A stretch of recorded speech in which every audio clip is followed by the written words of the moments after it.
Hey guys, this is Nakul Sharma. Welcome to my YouTube channel. आज की video में बात करते हैं एक फिश की डाइट में वैरायटी को लेके। अगर आप एक फिश कीपर हैं तो ये वीडियो आपके लिए काफी इंपॉर्टेंट रहने वाली है, क्योंकि इसमें मैं डिस्कस करूंगा आपकी फिश की डाइट में वैरायटी की इंपॉर्टेंस क्या है और आपको इस चीज का ध्यान क्यों रखना चाहिए। बहुत सारे फिश कीपर्स ये गलती करती हैं कि वो एक फूड के ऊपर बहुत ज्यादा रिलाई करती हैं, ओवरली डिपेंडेंट रहती हैं, या फिर बहुत सारे लोग ऐसे भी हैं जो सिर्फ एक तरह का फूड अपनी फिश को ऑफर करती हैं। अब ये सुनने में तो नॉर्मल लगता है कि फिश को वैरायटी क्या करनी है, उसे कुछ भी खाने को दे दो वो खा लेगी, लेकिन अगर प्रैक्टिकली हम बात करें तो ऐसा करने पर आपके फिश की डाइट में बहुत ज्यादा न्यूट्रिशनल डेफिशिएंसीज रह सकती हैं और ये चीज आपको अवॉइड करनी है, क्योंकि ऐसा करने पे आपके फिश की ओवरऑल ग्रोथ, कलरेशन और हेल्थ पे बहुत ज्यादा फर्क पड़ सकता है। अगर एग्जांपल के लिए यहां पर हम एक सिल्वर एरोवाना लेकर चलें तो उसके लिए लाइव फूड बहुत ज्यादा बेनिफिशियल है, लेकिन अगर उसे मैं सिर्फ लाइव फूड फीड करता हूं, एक पर्टिकुलर फिश रख लेता हूं, मेरे पास बहुत सारी मॉली फिश है या गप्पी फिश है, नो ऑफेंस टू एनी गप्पी और मॉली लवर्स, लेकिन बहुत सारे लोग अपनी फिश को यही फीड करते हैं क्योंकि इनको ब्रीड करना काफी इजी है और लोगों को लगता है ऐसा करने से उनके पैसे भी बहुत ज्यादा बचेंगे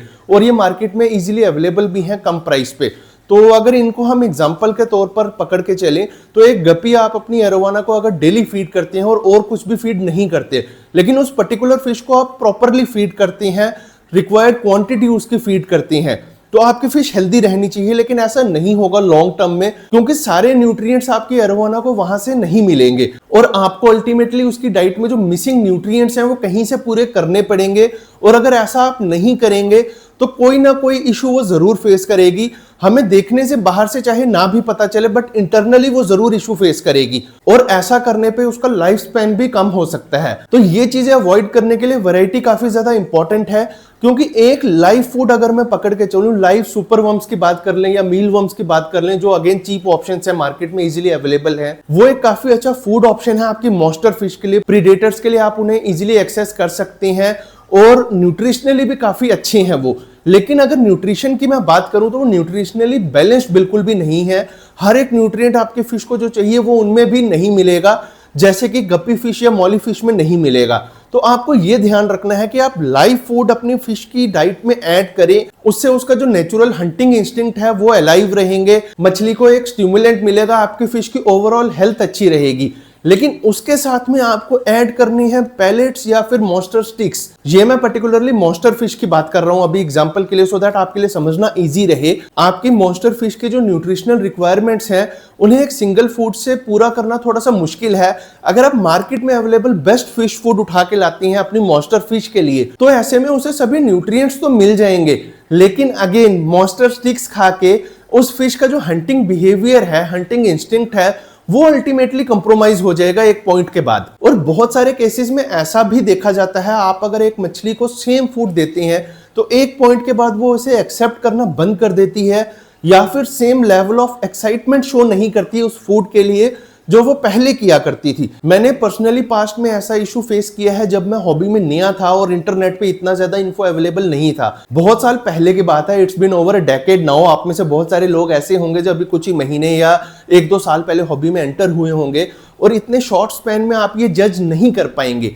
आपकी मछली 2 साल में बिल्कुल हेल्दी दिखेगी, लेकिन लॉन्ग टर्म हेल्थ उसकी कंप्रोमाइज हो सकती है अगर आप इन बेसिक चीजों का ध्यान नहीं रखेंगे तो। अगर आप इंसानों के भी एग्जांपल पकड़ के चलें तो वेजिटेरियंस के लिए पनीर एक बहुत अच्छा फूड ऑप्शन है। प्रोटीन उसमें काफी अच्छी क्वांटिटी में आपको मिल जाता है, लेकिन उसे अगर सुबह शाम दिन रात हर समय पनीर ही मिले और कोई भी चीज खाने को ना मिले, पनीर के साथ रोटी वो लगातार 6 महीने तक खाएगा, उसे प्रोटीन पूरा मिल जाएगा, कार्ब्स पूरे मिल जाएंगे, फाइबर पूरा मिल जाएगा, लेकिन बहुत सारे न्यूट्रिएंट्स ऐसे हैं जो उसकी डाइट में मिसिंग रहेंगे और अल्टीमेटली वो रिफ्लेक्ट करेंगे उसकी ओवरऑल हेल्थ पे। उसे रिक्वायर्ड मिनरल्स नहीं मिलेंगे, विटामिन्स नहीं मिलेंगे और उनको पूरा करने के लिए बाकी आइटम्स अपनी डाइट में ऐड करना बहुत जरूरी है।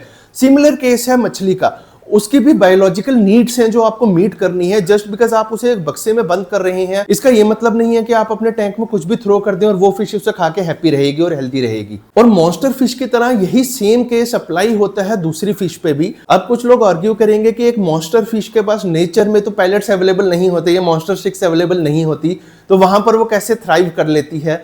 यहां पर केस थोड़ा सा डिफरेंट है। आप अपने टैंक को नेचर से कंपेयर नहीं कर सकते बिल्कुल भी। नेचर में बहुत ज्यादा वैरायटी होती है। अगर आप एक एरोवाना का ही केस पकड़ के चलिए अगेन, तो नेचर में उसके पास छोटी मछलियां हैं बहुत सारी खाने के लिए, उसके अलावा उसके पास बहुत सारे इंसेक्ट्स भी हैं खाने को, उसके अलावा वो फ्रॉक्स भी खा सकते हैं, और भी बहुत सारे ऑप्शंस हैं जो अवेलेबल रहेंगे उनके लिए नेचर में। और इसके साथ साथ बहुत सारे एक्सीडेंटल ग्रैप्स भी होती हैं जो उनकी डाइट का पार्ट नहीं है, एक मेजर पार्ट नहीं है, बट अगेन वो भी हेल्प करती हैं।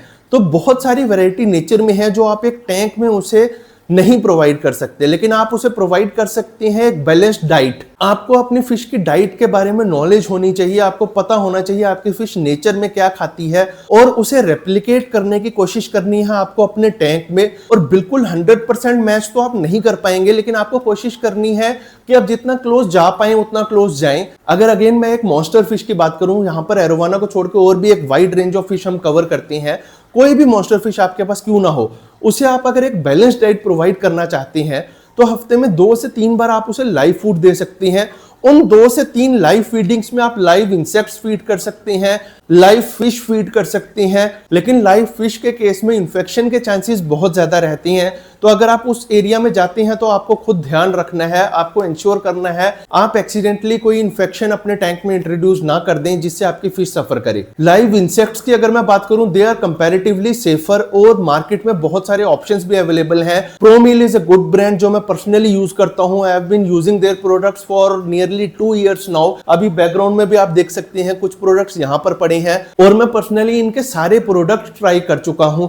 इनके लाइव फीडर इंसेक्ट्स बिल्कुल सेफ होती हैं। पिछले 2 साल में मेरी एक भी फिश सफर नहीं की इनका कोई प्रोडक्ट खाने के बाद। तो लाइव इंसेक्ट्स इनके टोटली सेफ हैं, दे आर पैथोजन फ्री, कोई भी इंफेक्शन आपकी फिश को नहीं होगी। लेकिन अगर आप इनको भी ओवरफीड करेंगे तो अल्टीमेटली आपकी फिश सफर करेगी। मैं प्रोमील के साथ 2 साल से जुड़ा हुआ हूं, और इनके प्रोडक्ट्स मैंने प्रमोट भी बहुत ज्यादा किए हैं सोशल मीडिया पे, और उसका एक रीजन है, सबसे बड़ा रीजन है ब्रांड के साथ एक ट्रस्ट फैक्टर जुड़ता है आपका। ये एक ऐसी ब्रांड है और उन गिनी चुनी ब्रांड्स में से है जो अपने प्रोडक्ट्स को पुश नहीं करती कस्टमर पे। अगर आप इनसे प्रोडक्ट परचेज करते हैं और इनकी टीम से गाइडेंस भी मांगते हैं तो अगेन ये आपको यही बोलेंगे कि अपनी फिश को ओवरफीड ना करें, वीकली 1 से 2 फीडिंग रखें लाइव हमारे प्रोडक्ट्स की, और बाकी टाइम पे आप पैलेट्स फीड करें हाई क्वालिटी वाले। इनके सभी लाइव इंसेक्ट्स आपके घर पे हाई क्वालिटी कंटेनर्स में आएंगे जिनमें होल्स भी दिए रखे होंगे, आपको खुद से पोक नहीं करने पड़ेंगे होल्स। ये वेंटिलेशन होल्स रहते हैं और आप अपने फीडर इंसेक्ट्स को इन्हीं कंटेनर्स में रख सकते हैं जब तक आप उन्हें फीड करते, और साथ में आपको ट्वीजर्स भी मिलेंगे जिनसे फीड करना भी इजी है। तो अगर आप लाइव इंसेक्ट्स अपनी फिश के लिए परचेज करना चाहते हैं तो मेरे ओपिनियन में प्रोमील बेस्ट ब्रांड है जो आपके लिए इंडिया में अवेलेबल है। You can go for it. अब बात करते हैं आप एक मॉन्स्टर फिश को इन लाइव इंसेक्ट्स के अलावा और क्या फीड कर सकती हैं। तो बहुत सारी अच्छी ब्रांड्स हैं मार्केट में जो मॉन्स्टर पैलेट्स ऑफर करती हैं, आप उनकी साइड जा सकते हैं। लेकिन आपको एक चीज का ध्यान रखना है, जब आप पैलेट्स फीड करते हैं तो एटलीस्ट वो हाई क्वालिटी के होने चाहिए। इंसेक्ट्स के केस में ऐसा है, आप जितनी अच्छी क्वालिटी की उनको डाइट देंगे फीड करने से पहले उतना अच्छा आपके फिश के लिए रहेगा। लेकिन पैलेट्स के केस में आपके कंट्रोल में कुछ नहीं है, कंपनी जो बना के भेजेगी आप वही अपनी फिश को खिलाएंगे और उसी का बेनिफिट आपके फिश को मिलेगा। तो आपको इंश्योर करना है आप चीप प्रोडक्ट ना परचेज करें। आपके पास एक मॉन्स्टर फिश है, एक एक्सपेंसिव फिश आपने परचेज की है, तो आपको इंश्योर करना है आप उसे खाना भी अच्छा दें सो दैट वो अपने फुल पोटेंशियल तक ग्रो कर पाए, और साथ ही साथ आपको उसे प्रॉपर स्पेस और फिल्ट्रेशन भी प्रोवाइड करनी है। ये टॉपिक मैं किसी और वीडियो में कवर करूंगा, कैसे स्पेस इफेक्ट करता है एक फिश की ग्रोथ को लेके। तो अभी वापस चलते हैं डाइट के ऊपर। हफ्ते में 2 से 3 बार आप अपनी मॉन्स्टर फिश को लाइव फूड ऑफर करें, और बाकी के दिनों पे आप उन्हें हाई क्वालिटी पैलेट्स दे सकते हैं या फिर फ्रोजन फूड्स दे सकते हैं। फ्रोजन श्रिम्प एक ऐसा ऑप्शन है जो वाइड रेंज ऑफ फिश को आप फीड कर सकते हैं विदाउट थिंकिंग ट्वाइस। काफी अच्छा ऑप्शन रहता है बहुत सारी फिश के लिए, उनकी कलरेशन के लिए भी अच्छा है, उनकी ग्रोथ के लिए भी अच्छा है, और अगर न्यूट्रिशन की टर्म्स में देखें तो भी बहुत अच्छा ऑप्शन है। लेकिन वीकली 1 से 2 बार से ज्यादा आप फ्रोजन श्रिम्प भी फीड ना करें, ओवर फीडिंग किसी भी फूड की अच्छी नहीं है। एक और ऐसा ऑप्शन है जो आप अपनी फिश की डाइट में ऐड कर सकते हैं, दैट इज ड्राइड इंसेक्ट्स। वो काफी इजी है हैंडल करना, कोई आपको स्टोरेज इश्यूज भी नहीं आते उनके केस में, और आपकी फिश के लिए वो भी अच्छे हैं। लेकिन मैं पास्ट में एक वीडियो में बता चुका हूं कि लाइव इंसेक्ट्स और ड्राइड इंसेक्ट्स में क्या डिफरेंस है in terms of nutrition. Make sure आप एक बार वो वीडियो भी चेकआउट कर लें, इससे भी आपको हेल्प मिलेगी। मैं पर्सनली अपनी मॉन्स्टर फिश के लिए लाइव इंसेक्ट्स यूज करता हूं, फ्रोजन श्रिम्प्स यूज करता हूं, और 2 से 3 तरह के पैलेट्स यूज करता हूं। लेकिन अगर आप 2 से 3 तरह के पैलेट्स में इन्वेस्ट नहीं करना चाहते तो आप एक ही तरह का अच्छी क्वालिटी का ले सकती हैं। बट अगर आप प्रैक्टिकली देखें तो 2 से 3 अलग वेराइटीज अगर आप पैलेट्स में भी रखेंगे तो लॉन्ग टर्म में आपके पैसे ज्यादा खर्च नहीं होंगे।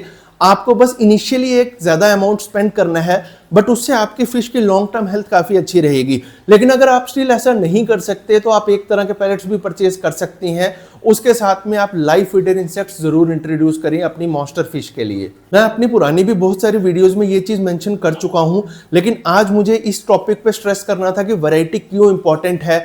एक फूड से हर न्यूट्रिएंट, जैसा कि मैंने बोला, मिलना मुश्किल है आपकी फिश को, और इसी रीजन से हम वैरायटी अपनी फिश की डाइट में इंट्रोड्यूस करते हैं। आई होप आपको ये डाउट क्लियर हो गया हो, क्योंकि मुझे पास्ट में बहुत सारे लोगों ने पूछा है ऐसा कि आप हमेशा वैरायटी की बात क्यों करती हैं, हम एक सिंगल फूड अपनी फिश को फीड क्यों नहीं कर सकते। तो अगर इस टॉपिक से रिलेटेड स्टिल आपके मन में कोई डाउट है तो मुझे कमेंट सेक्शन में बताना, मैं पूरी कोशिश करूंगा उसे क्लियर करने की। और वंस अगेन, अगर आप लाइव फीडर इंसेक्ट्स खरीदना चाहती हैं तो यू कैन गो फॉर प्रोमील।